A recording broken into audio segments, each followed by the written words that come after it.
Tonight, people learned how to stay safe during an active shooter situation. Now, KPD holds these trainings for free, and they tell people to be aware of their surroundings and know where the exits are. They say to remember these 3 words: run, hide, fight. Run away from the situation, hide if you can't escape, and be prepared to fight that shooter if you have to. The staff of Young Williams Animal Center participated, and they say it's always good to be prepared.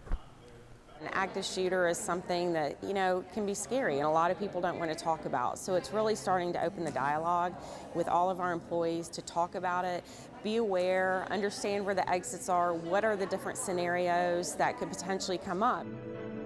And you can contact KPD to schedule an active shooter training for your group or your business.